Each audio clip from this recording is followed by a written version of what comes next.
And now I guess I'm feeling my age, or maybe it was right before I got married or whatever was going on in my head at the time. You're right. It's not necessarily a negative thing. I was looking towards the future with a little bit of anxiety because I'm like, well, what else do I do?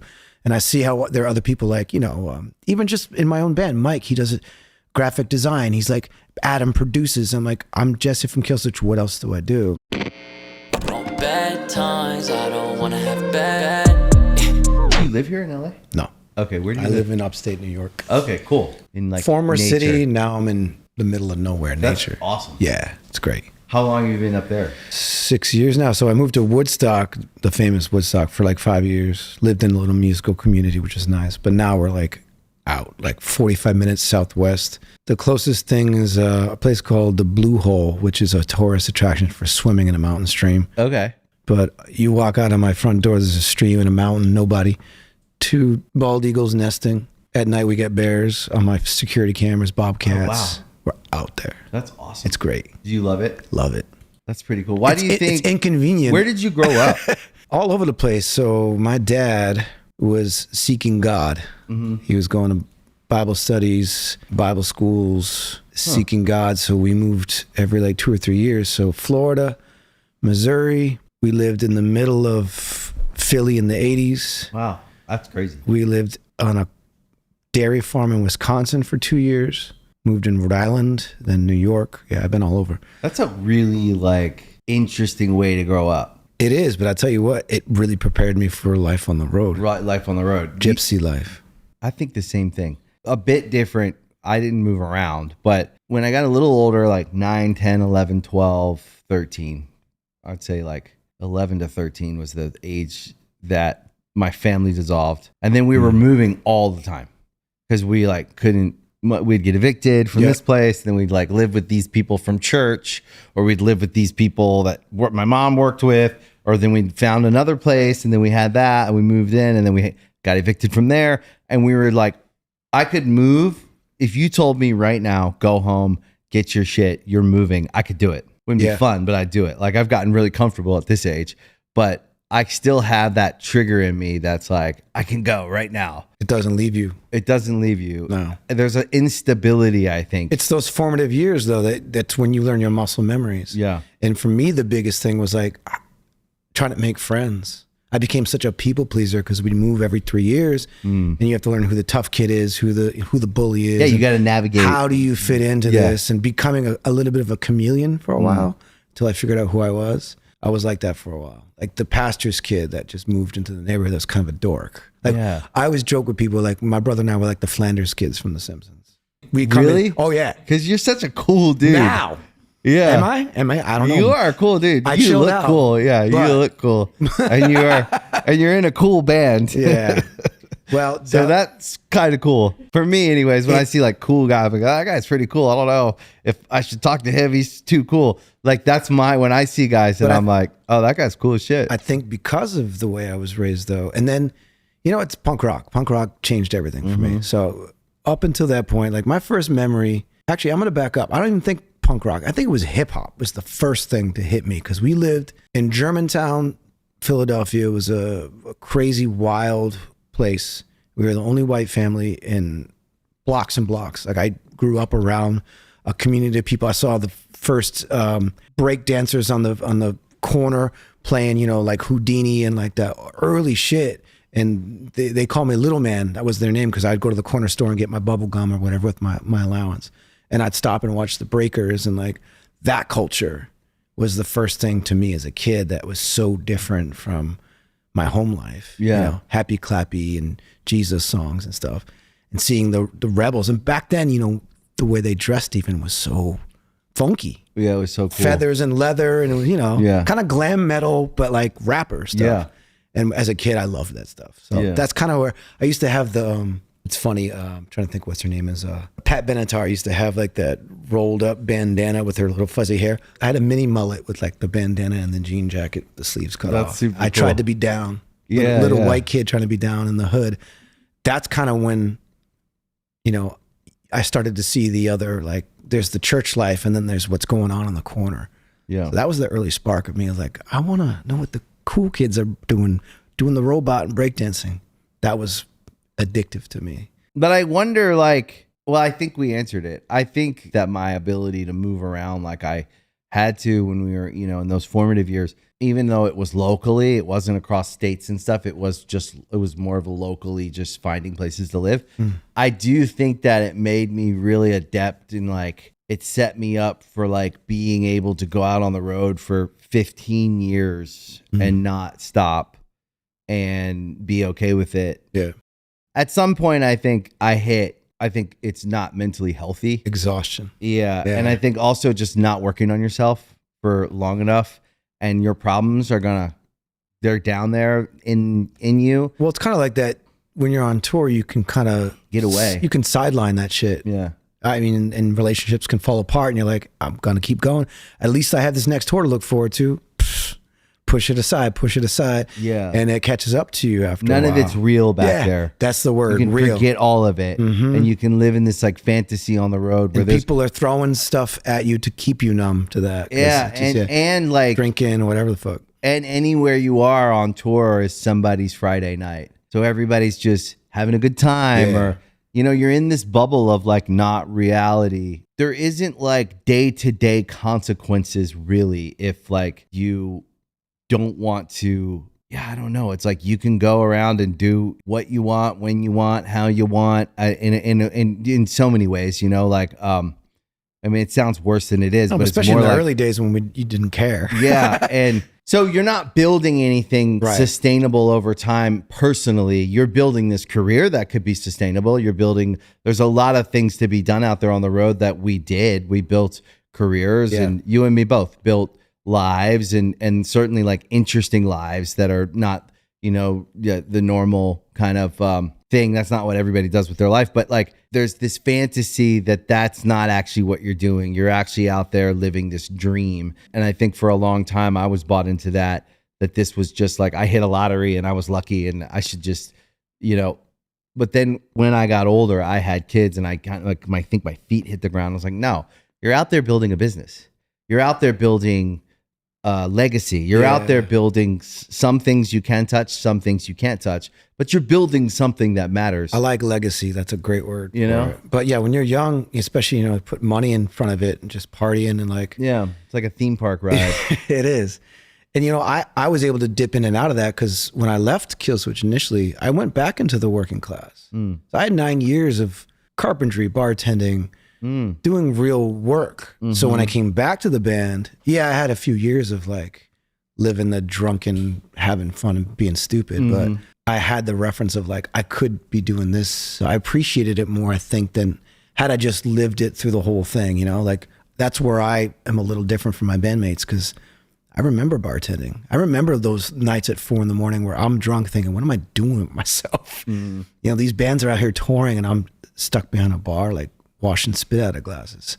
So that helped me stay a little more grounded. But I definitely had a few years of just blackout drunk stupidity. And you think it's never going to end. And then, I damaged my voice. So I don't have kids, but I had that pump the brakes moment when this gave out on me. You realize, like, the reality of our physical health is actually, You got to take care of yourself. yeah, it's not endless. I started to get healthy then. But what I want to double back to, because I've noticed this with a lot of musicians, and I've heard your story from listening to your podcast because I'm a fan. That's why we became the kids that we became, that wanted to write the lyrics that we wrote. We wanted to express our pain. We wanted to express what it was like to feel left out. And I used to, especially being a pastor's kid into discovering punk rock, that was such a huge earth-shattering thing. But I always felt like an outcast. If I was the ultra-Christian pastor's kid or the punk rocker, I was with the freaks and geeks and the misfits no matter what. So when I went into public school for the first time after being in Bible school for so long. Oh, wow.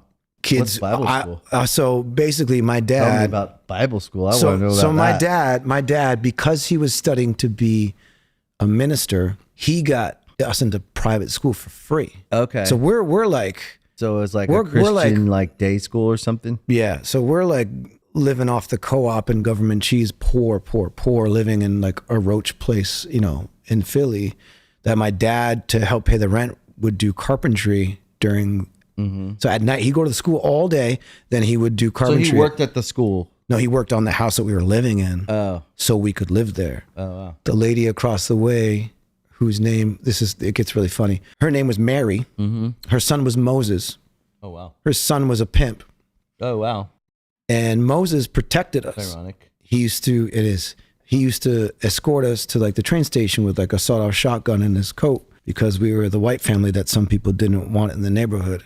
Oh, wow. So I had no idea. I'm an ignorant kid. I'm just thinking Uncle Moses is taking us to the train station. But as I got older, I realized the struggle that they went through. So we were kind of always outcasts. So I've always been used to the freaks and the geeks, and then, transitioning from the happy clappy Christian life into punk, it just felt like, oh, now I found my tribe. I found the people who I might not be able to relate to you because you come from an abused house, but I know what it's like to be picked on. I know what it's like to be, considered a freak, poor. Yeah, of course. Yeah. Also, I think, it's weird to grow up in a religious house. It's hard to explain because it's not that I'm not a spiritual or a faith or person of faith, because I actually consider myself to be a person of great faith. Yeah. I do kind of have a more cause and effect relationship with the world and with life. So I do teach my kids a bit more cause and effect than, listen, we pray. I don't know if we pray together like we have before. Yeah. I was raised in a house where we were fucking having these group prayers and things that like, it just doesn't feel, it brings a weight on life at an early age. Obligation doesn't feel genuine. Yeah. And it feels heavy. A practice. Yeah. And it feels heavy. I was pretty much doomed from the start because I knew I was going to hell. Like that's what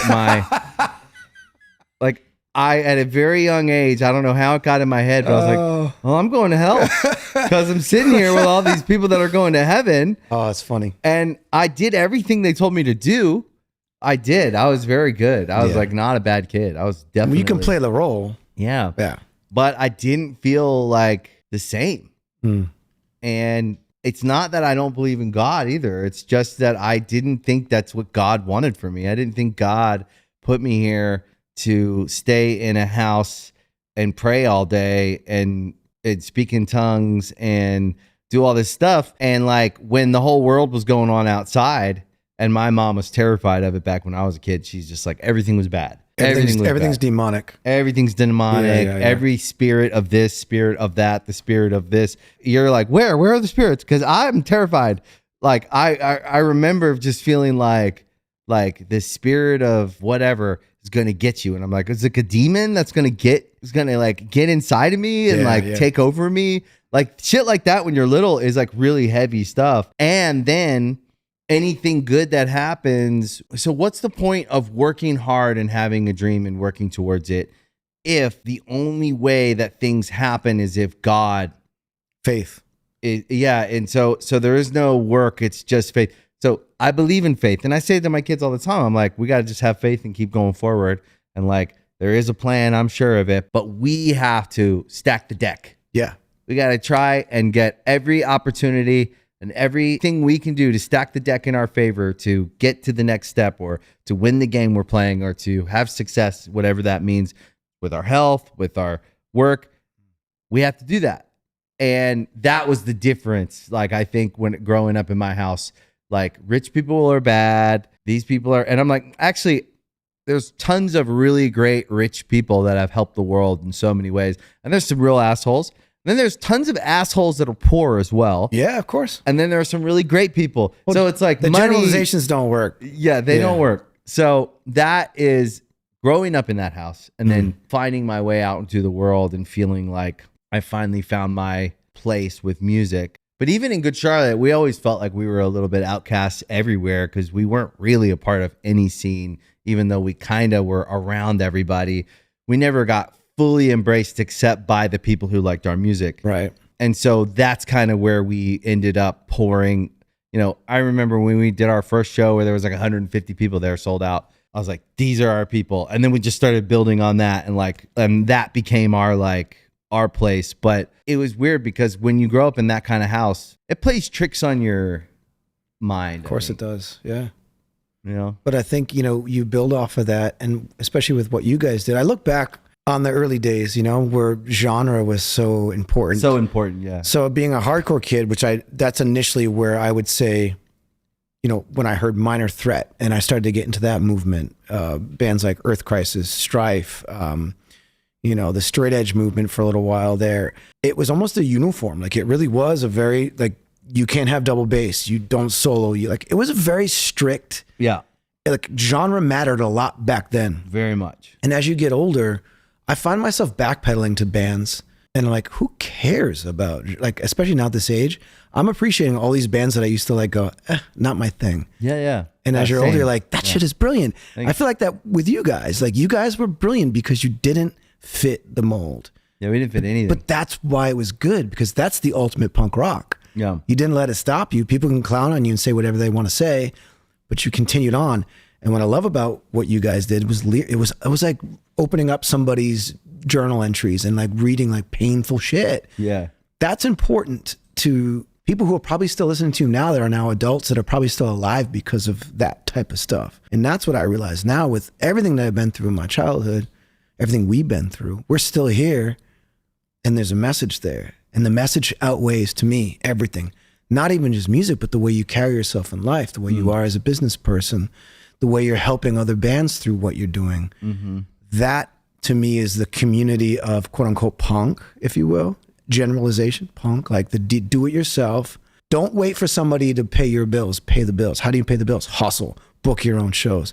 That DIY, like rent a VFW hall. Always. I had a book this thick with phone numbers. You go to the payphone, call, like, oh, we want to play Connecticut. This is early on. I'm talking like my band Corinne, I was 16, 17 years old. We're all on the phone, like booking that stuff. We got to Canada just by phone calls. This band called Grade was from Canada. We hooked up with them. We went up to Canada. Like, that mentality is why we're still here. You're so right. The DIY of all of the bands, regardless of the genre. If you started your band in the 90s, 2000s, early 2000s, we started our band in 96. That was the only way to do it. It was do it yourself. Show up. Figure it out. Like, or if you're not playing, go to the show. Go to the show. Flyers. Talk to people. Meet the band. Yeah. Try, like, that's what we always did. Or the dude that's got like the distro table. I'll sell you 10 of these CDs. Sell them. Like, you can make a profit, but get the word out. Here's our demo tape, free. Just going to Kinko's. We had a buddy who had a Kinko's card. The copy, for people who don't know, you'd go to like make photocopies, and they used to have these bootleg cards. You can get like 300 copies on a card. So we're like hustling cars and at Kinko's at 2 a.m. I had making photocopies. Exactly that. Exactly. We all did that. We all know what that feels like in the van, right? What did you tour in when you made it? A van. Yeah. You were so excited when you got that 13 passenger Ford fucking van. Ford. It was a Ford. And the trailer, broke down so many times. Yeah. But we actually gave our van to another band when we were done with it because we had graduated to buses. But like, that's what you do. And that's what I think still at the core of bands, they're still doing that. The good ones, I believe. The reality of shows is it's hard to sell tickets. Yep. And you have to start somewhere. But you have to start. I remember the early Killswitch tour we did with Every Time I Die. We're playing in North Carolina and there's 10 people in attendance. Yeah. No cell phones inside. Nobody cares about that. But I'll never forget those shows because they were character building. And I watched Keith Buckley invite the entire audience on stage, which was hysterical to me. It was because he is a really funny, great frontman. But, you learn so much from those types of things, like the small shows. A friend of mine, for example, Club Babyhead in the 90s, went to see this little band called Nirvana. There was like 25 people there. Wow. And they were playing the early rendition of Smells Like Teen Spirit. That's crazy. And he was there and he was like, it was like not the greatest show, but you could see that something was happening. Mm-hmm. Those types of moments for us in our career when we started really small, I still go back to those memories when we're playing in front of 70,000 people opening for Iron Maiden, where I'm like, I step on that stage and I'm like, wow. And I get welled up with tears and I remember and I go back. I think any performer needs to have failures, needs to have those moments where you can go back and go, oh yeah, we made it here because of X, Y, and Z. You can't skip that process. Yeah, you can't skip. And some artists are able to do that through the internet. And I think it shows. And, old man, yes, a little bit, but I'm impressed by the people who can pull it off. because there are people that can pull that shit off. Well, yeah, they can hang around long enough and continue to have success to get that part caught up. And that's a real thing. Like if you have an early viral hit and you've only played 20 shows, start playing shows, and it can be done for sure. But I think that people have to give it credit. Like the live thing is kind of earned. It's something that you have to learn how to do. And I do think I take it serious. You know, the thing is now at this age, when we go and play shows, it's funny because I didn't know if I'd still be on stage at this age when I was 20, you know? Of course not. But now I'd say we're better live and we take it more seriously than we ever have. And I think it makes us better, like all the way around. I just think I agree. we're just better than we Yeah. ever were. And your mindset is different, you know? And I think that comes with also, you know, careers do this. Yeah. And like, do. even just from me rejoining Killswitch in 2012 till now, we've experienced that. Yeah.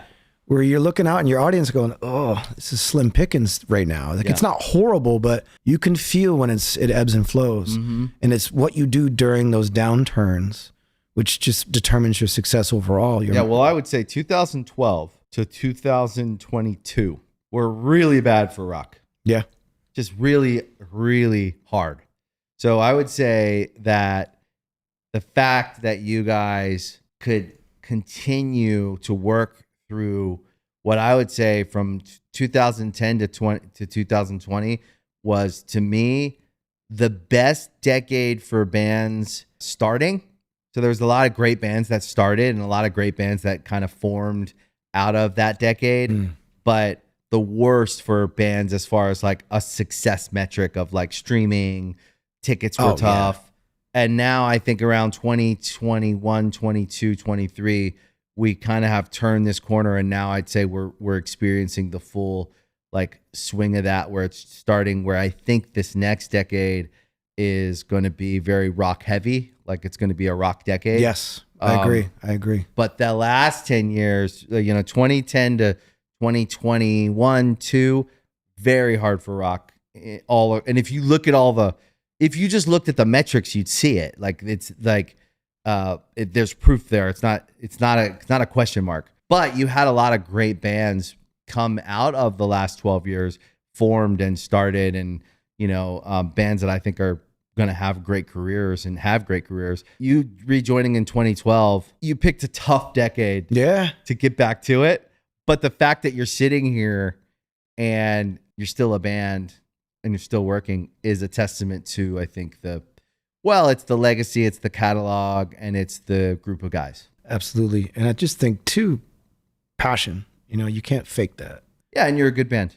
Wow. Thank you. Appreciate that. And you're, I would say when I think of like, again, not to genreify, but if I just zoom all the way out and I go metalcore music as a whole world, right? There's so many different bands that came out of hardcore, bands that came out of punk, bands that came out of metal. You guys have a lot of these different flavors, from like hardcore to like kind of like some thrashy stuff to singing. Like you really, I would say you were one of those kind of fundamental bands that I would say like you're in a class of bands that started an entire universe of what other bands now get to enjoy, because it's so much bigger and so much more like broadly accepted. Yeah. I mean, the term metalcore to me, I don't even know what that means anymore. It's so broad. It's so broad. That's why I say it would be more like a universe or a world than one genre, because there's so many things that could fall into metal. And I say metalcore because metal seems even too streamlined. Yeah. And so like when I say like the world of heavy music, it helps people associate when you use terms. You have to. I mean, metalcore is, a lot of people know what that means. But I look at a band like Architects, for example. I love Architects. Playing alongside, that because you listen to this show. but also playing alongside those guys. I remember seeing them for the first time in the early days and being like, these guys are different. They're different. It's not just what we sort of set them up to do. They kind of went, like the older bands. Yeah. You could say the same thing about Bring Me the Horizon. Like they're bands that took what we were all kind of doing and we're like, oh, we're going to go that way. We're going to go that way. We're going to bring in good songwriting. We're going to not be afraid to grab a little bit of 80s here, grab some pop, like, and I love that.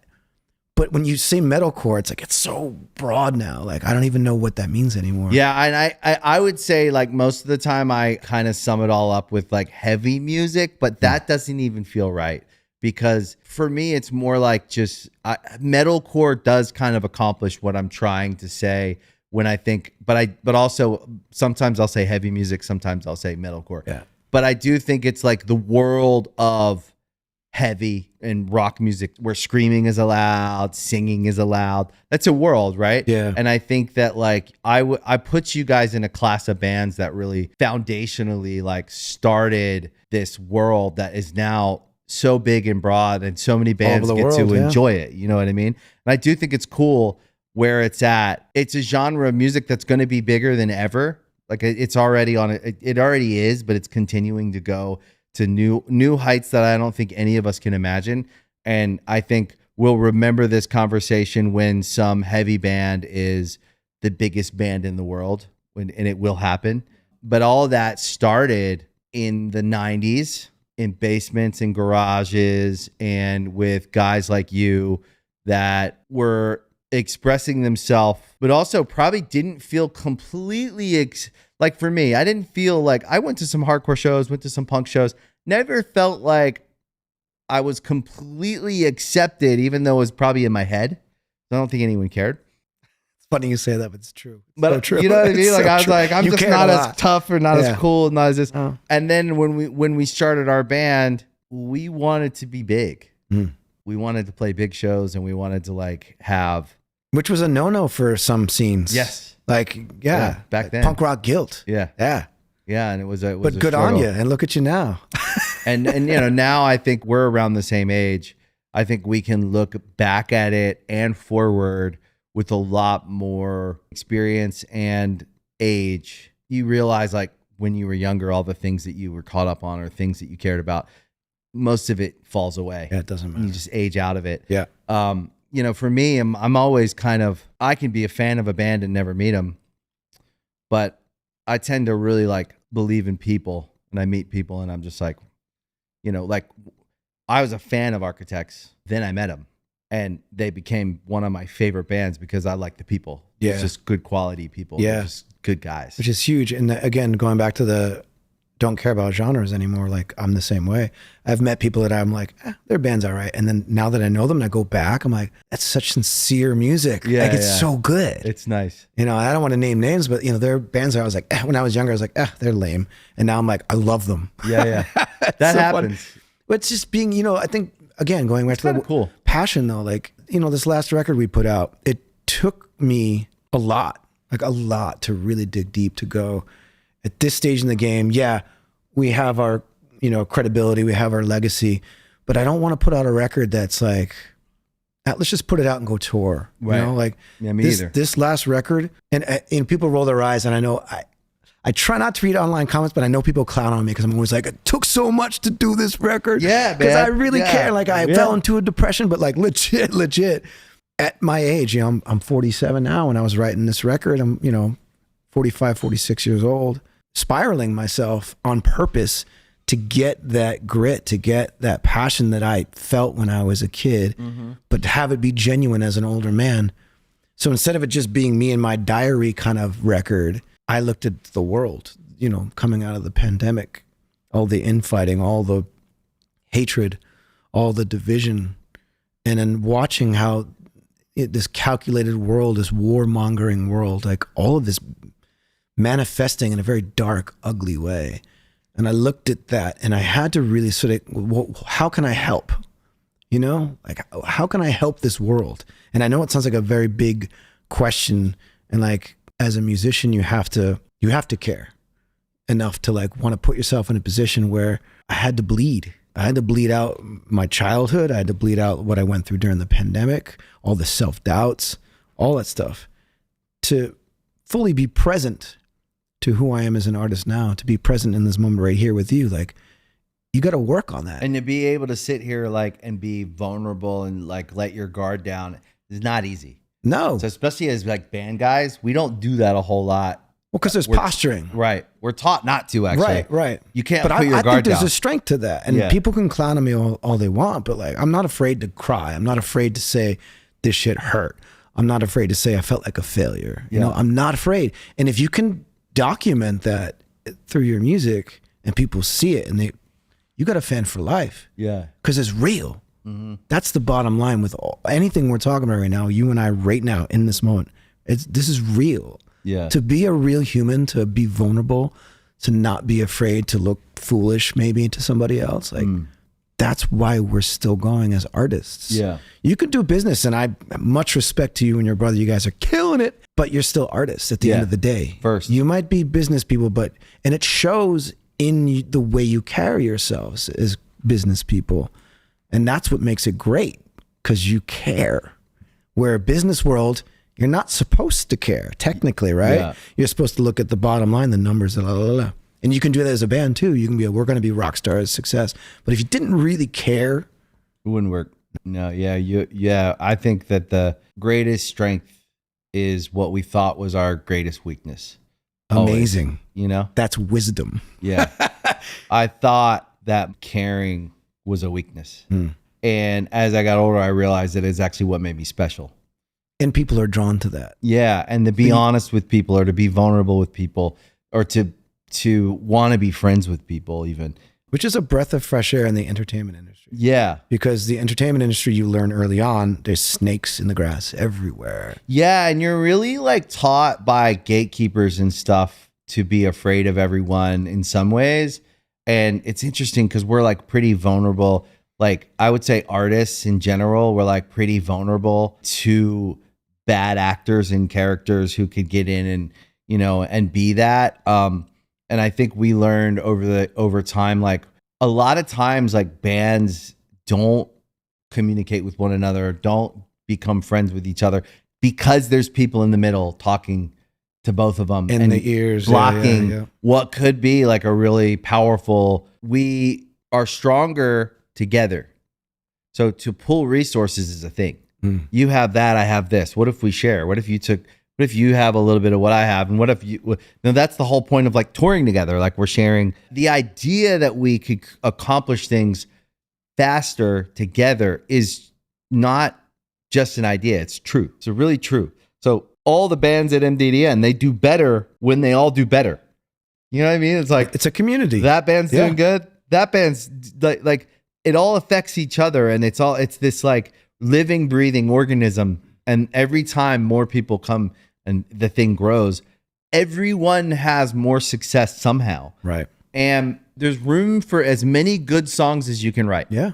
So anyone that wants to come and be in a good band, there's room for another great band. It reminds me of like, you know, being in a bigger band and taking younger bands out. Yeah. And showing them how it's done. Like even with Killswitch, when we first toured with Maiden, it was like they were so kind to us. Yeah. And like, even though we had been a touring machine for so long, all of us, we got on that tour and we're like, this, to see the behind the scenes, the 100 or so people that they employ that get to know your name. Like they showed us, to me, we changed after that. We're like, these guys are elite class. So it's about being a leader, right? You can't, the difference between what you're doing and like a corporation is like the guy on top he's never done the grunt work in the trenches.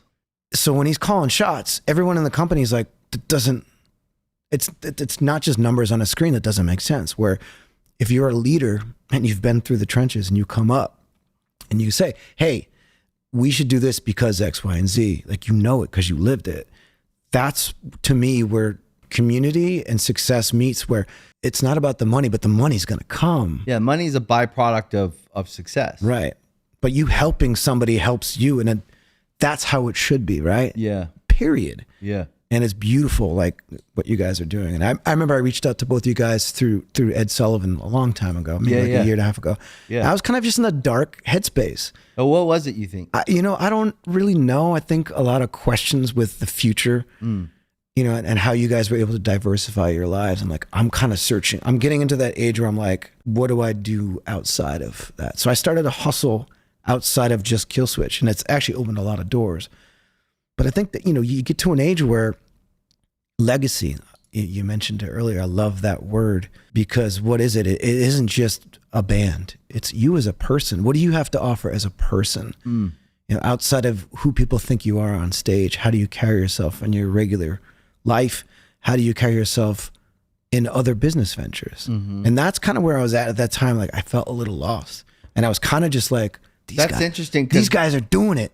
That's interesting because my takeaway from that email and that exchange we had, which was really nice. One, I was a fan, so I had a lot of respect for. I'm not just a fan, but like I have a lot of respect for bands, even if I don't know them over the years. It's very hard to maintain, decades long. I agree. Career and legacy, and so there's a first and foremost. There's just like a respect, but the exchange, I just thought. It seemed to me, it didn't seem like you were in a dark place. It seemed you were in a very thoughtful, contemplative state. That's what I took away. Okay. Me and Benj were both like, yeah, he's cool. He's super cool. I think he's contemplating things. The only reason I say this is because I think you have to define that spot you were in. It's important that you kind of frame it the right way. Well, now we're talking about it, and you just said what you said, and I see it differently now too. I just don't think Not it was necessarily dark. Yeah, I don't think it was as dark as you might have. You've probably been in darker places. Oh yeah, absolutely. And so, what you take anything in the world of contemplation of which direction am I going can feel related to a dark spot where we didn't know where we were going.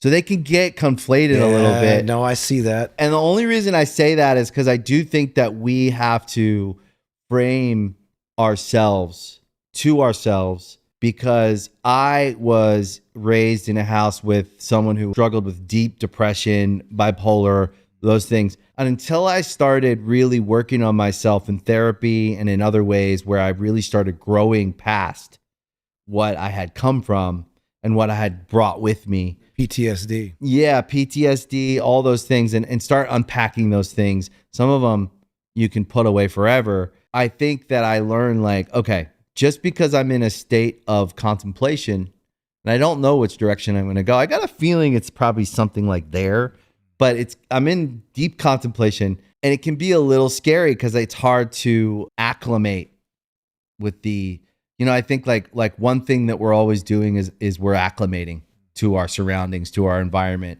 And that's a stressful thing because we're actually like looking for threat. Like it's in our code, right? Yeah. Look the animal for the brain. bear, right? Yeah. The bear is going to eat us. Survival, flight. Yes. Right. So that's there, but we respond to it sometimes inappropriately because it's like old stuff, like that. Wise words, my friend. Right. Yeah. So if I feel like I'm in therapy right now. Right. But it's real, right? So like No, if it is we real. over respond and what I used to do was over respond. So there'd be something that kind of looked like a threat. Yeah. But if I stop, now I'm wiser. I have experience, and I can also like the game is slowed down because I've worked on myself enough to know what I'm feeling. I'm like, wait, why am I so anxious right now? Well, that looks like a threat. Okay, stop. It's actually not a threat. So I don't need even respond. It's the power of the mind. But yeah, it is, and it's old programming, and it's old shock, it's old experience, it's old trauma. So I go back to our first exchange, which I thought was really nice. And my takeaway from it, so it's interesting to hear your first description of it was like, I was in a dark place. My takeaway was you were not in a dark place. You were in like a very kind of deep contemplation, which is important to actually do in life. Then you got married about a year ago? August, so about a year ago, yep. Which is probably somewhere in the timeline of when maybe just after we talked, you probably got married. And things are so different now from that conversation. But interesting. But bringing it up now and talking about it, I feel like I'm learning something. It's interesting because I do think there was, when you're defined or you define yourself, it's hard to do this when you're in a band, right? People know you as Jesse from Killswitch Engage. And I identify that. The pandemic was the first time where I had to go, well, what else is there? Yeah, like who else am I? And now I guess I'm feeling my age, or maybe it was right before I got married, or whatever was going on in my head at the time. You're right, it's not necessarily a negative thing. I was looking towards the future with a little bit of anxiety because I'm like, well, what else do I do? And I see how there are other people like, even just in my own band, Mike, he does a graphic design. He's like, Adam produces. I'm like, I'm Jesse from Killswitch. What else do I do? So right after the time that we talked, I started to do guest vocals on a bunch of stuff. I started to do vocal production. So I started to expand and enjoy it and go, oh my God, I have more to offer. Absolutely. And now it makes me go, well, what else is there? Yeah, like what else? And the first question I always ask myself, because here's what I think you'll experience. The contemplation of the future, it makes us all anxious. So once we understand that and we kind of accept like, it's okay. Like when I think about the future, even right now, this morning, I was thinking about the future. I was feeling anxious. Period. Like that's just human nature. Right. A lot of us do it in the morning. Some of us do it at night. Some people doom scroll. Some people do this. But there is a part of human nature. We have to think of the future because it's survival and it makes us all anxious. If we can start to understand that, like that anxiety is okay if we know what it's like just being aware of it kind of tapers it down a little bit. Like when I go, whoa, I'm fucking anxious. Why am I so fucking anxious? Yeah. Well, probably because of, this. That being said, contemplation is actually like one of the stages of success. So we contemplate, then we plan. Once we go around and we come up with the idea, then we start planning. Then we start kind of planning and testing and then when we've gotten to a place where we're like, yeah, no, we have a plan. Like, let's make a record or let's start a business. Then we go to action and then we're in the process. And so contemplation is actually probably the most important part of the process because we can really actually get to the good idea versus all the bad ones. And that's where the feelings come from. So underneath that layer of anxiety is some subconscious call that sometimes makes us feel anxious too. I think for me, it was getting out of my comfort zone. Yeah. That's what it was. I was looking for something. Yeah. And Did you feel like you found it? Well, I'm on my way for sure. I feel like the wheels have started to turn. And I like what you said. Like I've been testing the waters this past year. Yeah. Of like what I can do. And, I'm getting ready to launch a jewelry thing, a beard. Like I'm starting to look at the other things that I could possibly do. And that's exciting. Even if there's no quote unquote success in it, I'm trying. And that feels good. Instead of just being sort of stuck in my own, like, this is my one thing, putting all your eggs in one basket, for example. Like as I get older and I'm contemplating my life and my future, I've allowed myself to branch out. And because, that the change in my brain started to happen then, I think I invited the opportunities to come. Yeah, you do. Because I changed my mindset. And if you lean into things you like. Right. Like jewelry, right? If it's fun, if you like it. I do. Yeah. Right? There you go. Look at me. Like you're in a position where you're likely to have success over time. That's the other thing we always got to remember too, is takes time, yeah. Just like a band, just like anything else, it takes time. And so if we choose things that we're really interested in, that we really like, and we make it a game we love to play, we will keep playing. Mm-hmm. That's why the bands worked. The bands that make it are the ones, you have to have good music, right? You have to be inclined to make music that other people agree on, and you have to stay together. And the ones who stay together are usually the ones who like playing the game they're playing. It's like a fun game to them. It's exciting. And those are the ones who can keep getting back up. And the people who quit didn't like playing the game as much or something. I find that with business too, with jewelry or beard oil or whatever you do. If it's something you care about, you'll put in the miles. And on the other side of that hill, wherever that is, if it's 3 years, 5 years, on the other side of it is success. Yeah. It's being able to pace yourself in a game you love to play and then just keep playing. And I do, because I'll get the emails and I'm like, ooh, yeah. Oh, yeah. It's I've done this. Let me see the design. This is cool. And I'm showing everybody. Like, yeah. It's the same thing with marriage, man. Yeah. It's fucking, marriage is hard. But if you like it, if you're inclined to like it, you will keep getting back up and you'll keep trying and the hard periods get shorter and shorter and shorter. Then they're gone. Or you can revisit, I've learned this in my relationship. I can revisit it. We'll have an argument that reminds me of this other time and we repair so much quicker because it's like, oh, I remember how I reacted last time. I'm not doing that. Wisdom, like gaining knowledge and wisdom and applying that to, like you said, relationships or business or career. Year one's the hardest year. Yeah. Once you get over year one, then you're like, okay, starting to get this. And then you get to year 5 and you're like, okay.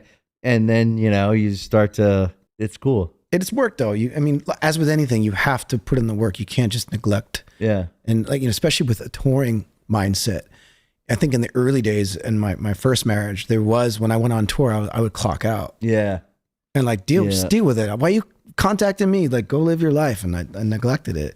And now it's like, if my wife needs something, I'm like, what do you need? Like, I got you. Yeah. Like, but I think that comes with age as Comes well. with age. Yeah. Becoming a man, if you will. Learning how to do that. It's interesting. Yeah. It's something that also, like, we all get it in our own time, but you got to want to get it. And there is something about taking responsibility. And even during the pandemic, I started a podcast for a little while there called Stoke the Fire with my buddy Matt Stocks. And we talked primarily about mental health. Yeah. Through the pandemic, that saved me. That really gave me a lot of perspective. And then you want to talk about like relationships and touring. During the pandemic is when I realized I wanted to marry the girl that I was with. I realized that because take away all this other stuff, I was able to work on me. I was able to work on us without the band thing. Mm-hmm. And now that we have that foundation, it's different moving forward. But that can happen through therapy. That can happen by talking about it. Keeping the, not just band guys, creative people in general. We're all like got flawed things in our brain. That's why we're creative. Mm-hmm. But if we can support each other and talk about that, whether that's people in recovery or people learning to, use alternative medicine and therapies to like psychedelic stuff to help their brain, like meditation, all that stuff is really important. And that's why I really love your podcast too, because I feel like you get inside the minds of people and inevitably mental health bubbles to the surface. It's number one. I mean, it just happens though. You're not forcing that. It just happens. Yeah. I would say this is like a mental health podcast at the surface, But it's not as boring as that. We're right? not addressing our specific issues, even though every now and then we share and people share. And I love it when people do, because there's people listening that are dealing with like OCD or whatever it is. Like, I like it when people share their actual experience, because I just think it's interesting. Because I don't think any one singular person, period, is without some mental health deficiency of some kind. I just think we all have we all have something. And some people just can mask it better than others. Some people have learned how to live in line. And in the lines, which is, I think most people, they go to school, this system that was built for workers, and they learn how to stay in the lines, and they learn how to push things down, and they learn how to not feel their feelings and to not trust their guts and not follow. Now, musicians like yourself, we're wild animals. We just feel stuff, say it, and so we're wild. So in some ways, that's really attractive. That's really like, people think it's cool. They wish they could be more like that. Right. And you go out and you make a life of touring and playing shows and this crazy music that's screaming and singing. And like, people are like, that guy's really fucking cool. He dresses how he wants. He does that for a living. And to them, that's like fucking dream. And you're like, what are you fucking talking about? I'm tortured. I hate my life. I'm miserable. And like, it's funny because it's just people. We're all just people. I think the wild thing though, of what you're saying is, I felt like at a certain point in my life, I didn't feel like I had the permission to complain. Right. I didn't have the permission to go that I'm not okay. Right. Because there was enough people who were just like putting me on this pedestal. Right. And I remember the exact moment. Yeah, it was during the MySpace era, when MySpace was like, and I actually went on, posted a picture of myself and started talking about like, I'm not okay. Right. And that was the turning point for me that changed everything. Because this is right around the time where it was still kind of off the table to talk about being mentally ill or to have issues, or especially if you're a touring musician in a band, like people don't want to hear that shit. They want to hear about your rock star life. They want to hear about how you partied till 4 a.m. with, Guns N' Roses, and like, they don't want to hear about like, right. They don't want to hear that was you just medicating. You're in a hotel room and you're thinking about killing yourself because you're so fucking sad and depressed because you feel so alone, and you can go up on stage in front of thousands of people and feel absolutely alone. And when I started talking about that, that was a game changer for me. That's when everything changed, where I started to have conversations with other musicians, and felt less alone. Yeah. And I could hand that over to my fans because I started writing about it. It was that album, Killswitch album, which is probably not our best one, but Incarnate was the name of the record. And it's kind of that's definitely a dark record for me, but I go back and read some of those lyrics and I'm like, good for you, dude. You're really opening up about how you're not okay. And like Cut Me Loose was a song that I wrote, and it's like, it's a sad fucking song about like talking about the noose, and like I'm literally in my suicidal ideology and I'm talking myself off the ledge. What stage of your life was that like the worst? Would you say you struggled with that the most? When so it was, my marriage was falling apart. What year was that? That would have been 2016, 17-ish. Yeah. When just like all the signs were like, shit is not okay and I don't know what to do. I have no idea what to do. Felt lost. Helpless. Right. Yeah. Emasculated, helpless. Like just. Was it that at the time you felt like you were powerless to do anything about it, or you like what about that? Like, because listen, a really function like me now at this age with the work I've done on myself, and I feel like you've done work on yourself too. So a lot whether since it's then, I'll tell you therapy that, or whatever. Yeah. So, but you've grown. Oh yeah. So something about me now, I see exactly what you're saying, because if I was at a younger age, let's say if I was in my early 30s, right? So that's 13 years ago. Yeah. So it's not too far away from what you're saying. And my marriage was falling apart, I probably would have been suicidal. Well, throw in alcohol too, with two total alcoholics. Of course. Like my ex raging, and then me sort of a sympathetic alcoholic where if shit goes wrong, I'm like, oh, I'm not gonna. So you guys are both in like a spiraling, chaotic kind of messy spiral. Yeah. So at this age now, though, if you said, okay, you got to go through the dissolution of your marriage, I'd be sober. I would not touch the booze. I would be sober, and I would be compassionate, and I would be thoughtful, and I would not feel helpless. I'd feel probably frustrated. I'd probably feel, especially if it was something I didn't want to happen, I would feel all kinds of negative emotions, but I would never be out of my body. Yeah. I would be confident, I would be organized, and I would try to handle it with as much grace and compassion as I could, and work with my wife to figure this out. If it was like so when I think about that, if I had to go through what the worst thing on the planet, let's say something like that, right? I would put that in a category of, at least from where I sit right now, where I love my wife, I'm happy in my family, I'm happy in my life. I don't want that. If I had to go through that, I still would feel confident and in my body, right? And if I think back to my early 30s, when I was just starting working on myself, I was dealing with a lot of the same stuff, right? That you're dealing with, that you were dealing with.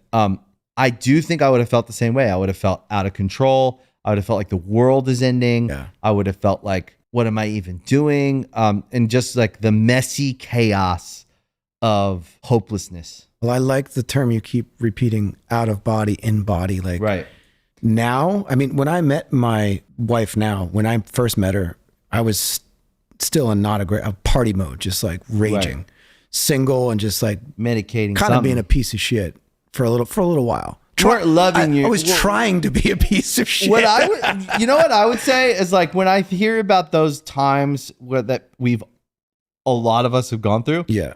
I would say we aren't holding ourselves to a standard we know we can bear. And we're not loving ourselves. Absolutely. And we're not expecting more from ourselves. And we're not holding ourselves up like we're important, like we're special, like we matter. That goes out the window though when you're depressed. It's like a hopelessness. Yeah. But when I met my now wife, we were both kind of in that, and we both, like, the term iron sharpens iron. Yeah. Like, we slowly but surely were like, we're better than this. We're better. Like, yeah, we can do better than this. And now it's, we're healthy. She really helped me a lot with my diet, exercise. Like now. Yeah, you look pretty fit, dude. Yeah. Were you not? I'm pretty decent. No, I was not. I was bloated and. Wow. Yeah. You can look at a picture from 2018. You can pull it up and it's like, I'm bloated. Like, I've been raging and eating just garbage. Yeah. So I eat lean, we exercise, we focus a lot on mental health. Like, I'm in a healthy relationship now. That's really good. We work on it.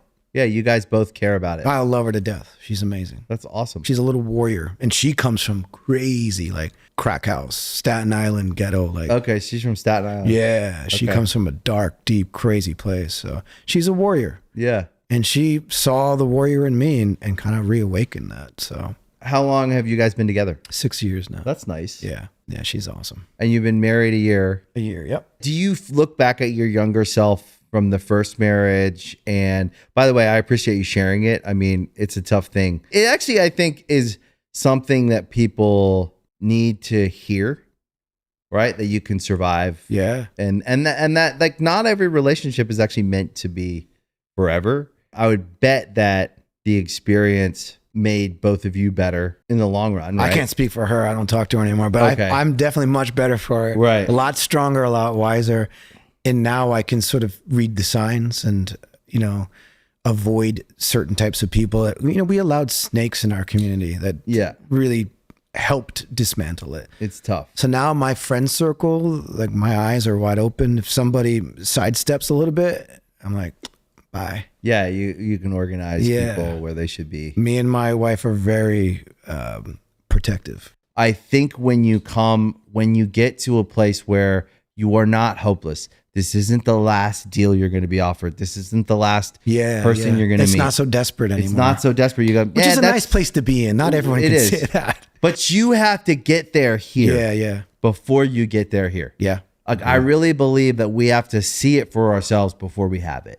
The same way you did with your band. The Manifestation same way, is real. We manifest everything. People always joke about prayers. I think, I pray all the time, but I see it as a manifestation, exercising gratitude and then, asking for insight and guidance. Like that stuff, if you do it on a regular basis, you're going to get what you're asking for because the brain's going to follow what you're putting out there in the world. That's powerful.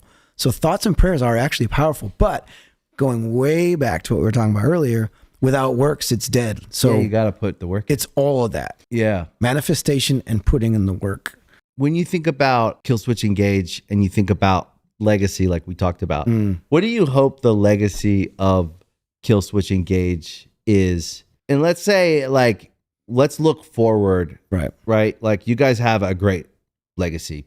In another 10 years, when you look at your band's legacy, do you have any hopes? You guys still have some miles on you. There's still tread on the tires, I think. I certainly hope so because I feel like this record we just put out is our best work in a long time. Yeah. I feel like it's a new chapter. It's reignited my desire for, number one, a message. Like to me, that's more important than anything. A song like I Believe, for example, which was our first song to hit number 2, which is fun. I don't care. The accolades, that's fucking awesome. The accolades aren't necessarily the main thing, but that's nice to know. Rock radio gave it love. And the message behind that song is faith. It's love. It's compassion. It's everything's going to be all right. Like Bob Marley said, I love that statement and I channeled that type of energy. So for me, number one over anything personally is the message of love, compassion, the yearning for understanding the meaning of life, dealing with the dark things. There's a little bit of still anti-government, anti-system still in there. But take me out of the equation, songwriting. The music is just beautiful. Like these guys write beautiful music. So there's the songwriting, there's the message, and then the fans are a huge part of that legacy. The more fans, because we did a bunch of meet and greets in the past couple of years, they honor us with such amazing stories. And when you hear the impact that your music has had on people, that's a whole other thing that has nothing to do with you anymore. That to me is more what a legacy is, as opposed to you actively thriving and pushing out an artistic thing. Yeah, it's less it's what happens after. It's less like an achievement on paper. It's more like the stories people tell. Which is why I think is how you become legendary. We're still relevant to a lot of people, is because it's definitely relevant. It's them. Yeah. And we all 5 of us, very aware of that. So being in gratitude on a regular basis, even on the hard days when you're out on the road and you're whatever, I always have this I'm still doing this. This is amazing. Yeah. You get on stage and you look and you see the same people that are coming to this shows over and over again who know every single word. Then they're bringing their kids 10 years later. The kids know. That is wow. Yeah, I see that a lot lately. And it gives them life. Yeah. They need it. That gives us life to see that. It's this, that's it. I feel that. The reciprocal energy of when art becomes culture. right? We're part of a culture. You want to say heavy music as a blanket. Look at how far heavy music has come since, I started listening to heavy music in the late 80s, early 90s. Yep. To see what was like a hush hush in the corner, like heavy music's over here. Heavy music's everywhere around the world. Yeah, everybody likes it. You can go to anywhere in the world. Yeah. And someone's going to know Good Charlotte, Killswitch Engage, thankfully. And you're like, oh, yeah. I at least know one or two songs. Yeah. That's amazing. I'm happy to be included in. Amazing. With Killswitch It's Engage. It's true. I'm very happy to be included it's with true, you guys. man. Yeah. It's interesting, too, because you guys have been nominated for Grammys, I think 3 times. Yeah. Which is a huge accomplishment. Gold and platinum records. Obviously, you've toured. You've played with all the bands you guys have played with. You've had the experience. Like, you've had the whole experience. It's far greater than I ever thought. Right. Far greater. I would bet what's interesting, because we're not old. I'm in better shape now than I was in my 20s. That's the thing. It's like we're more experienced. We're more aware. We're better at what we do, I would say. And I'm more present on stage now than I was present back on then stage, too. Yeah. more present when we're together. More, I would say, as a unit, we're better communicating with one another. Yeah. If we put our mind to anything, I would bet we could accomplish it as these like men now that have all the decades of experience we have. And it's interesting because I actually think the next I would say the next, like, let's call it 15 years. Let's just say 15 years. We're poised to do our best work if we want to. Right. And I think those of us have to see it. So I think that there's something about our state of mind as we go forward and we go like, what do we want our legacy to be? Exactly. I'm right with you. I just had this experience in Brazil. We were playing these big shows in Brazil. And that was what I experienced, was people's stories. Hundreds of people, just their stories. They would like come to the hotels, and that's the legacy, is people's stories. But what they say about your music and where they were and what they were going through. But is there anything else you want to like cover? My only thing I would say, period, is just live with gratitude. Everybody out there, count your blessings. Start your day with gratitude in your heart. List what you're grateful for. Be careful of how much time you invest in social media and comparison. And I've taken that with me through my life, and it's made me, that's part of the work that I've done, is start your day with gratitude. And I'm so grateful for everything that I have. I love that. And it's really helped me to frame different things in my life, because if you have gratitude in your heart, you're going to approach everything with such a different state of mind. I think that gratitude is the single most important part of our happiness. I really do. Yeah. I start every day. Now I had to train myself. Now it's not a thought. It's not even something I have to think like, okay, what's my gratitude? I did it long enough where now I wake up in a state of gratitude. I go to bed in a state of gratitude. And most of my day, that's my reset point. Yeah. Is always back to some form of gratitude, which is like something like, this coffee's really good, or look at that fucking view right there. Or there's gratitude in action is something like enjoying something. Yeah. And it's like, that's what gratitude for me feels like. Like, these shoes are really comfortable. They are, by the way. Yeah, same. So it's like some gratitude for me is something like enjoying your day. But that's beautiful. Yeah. Because it's simple, but it's so profound. So yeah. Because it's so the sick. building blocks of your happiness, those little moments. Like it happens all the time for me. It is. Getting to meet a cool ass guy like you, which I knew I liked you before I met you. Likewise. The thing that stands out to me about you, and I think it's just take it away with you, is it feels like I'm meeting someone who's in their own life and they're being themselves. And that is the thing that I think we're all trying to get to, is just a place where we like ourselves and we're being more us every day, and we're walking towards the version of us. You know what I mean? Yeah, I like that. That we like. Yeah. And I think that's the point of life. I think the point of life is to continue to level up who you are, like the version of you that is more and more and more. Yeah. And then my mother and me has to say this, because you can spread that to other people, And that's where your impact is. If you love yourself, that love outpours to other people. And you can encourage them to love themselves. Right. And you can encourage them to be themselves. Right. Because the thing that I take away every time I sit with another guy in a band specifically Yeah. is my career is not supposed to be your career. And your catalog is not supposed to be my catalog. Right. You know, like we are on unique paths that are similar.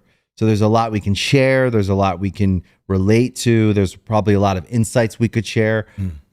But if we zoom all the way out and we're like talking to everyone listening, whether they're in a band or not, or they're whatever they're doing with their lives, you are not supposed to be anyone else. You are actually supposed to be you.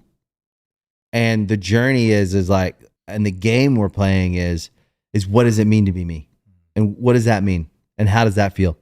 And if it's something that you don't like, you can change it. Yes. And so that's the power part, is we're not helpless and we're not hopeless. Yeah. You know what I mean? That's Love what it. keeps us. Yes. So having you here today was one of those conversations, which I really cherish. I appreciate you, man. Likewise. And I'm a fan of the podcast. So it's cool Thanks, man. to be in this chair and do this. Dude, it's awesome. Well, Appreciate come you. back again. Hell yeah, brother. Next record. Let's do it. So this I love record's out. Yeah. When did this record come out? 6 months ago, maybe? Okay. I think ish. Any tours? Oh, yeah. We're going to Europe with Hatebreed, Decapitated, Fit for an Autopsy. Hatebreed, Decapitated, Fit for an Autopsy. Sick. And then Employed to Serve. So we're doing 2 runs. We're doing a UK Europe and then a Strictly Europe. Yeah, and we got Employed to Serve. Hell yeah, I'm looking forward to it too. And then man. another record. Yeah, I mean, Some point. eventually. I want to hit come back. Yeah, I would love to, man. I appreciate you. Yeah, dude. Hell yeah. Brother. Thanks for coming, bro. Thank you for listening to Artist Friendly. We really appreciate it. If you like the show, you can also follow us on Spotify. You can follow us on Instagram at artist.friendly. And you can watch us on YouTube and Veeps. Leave comments. I always read them. See you next time.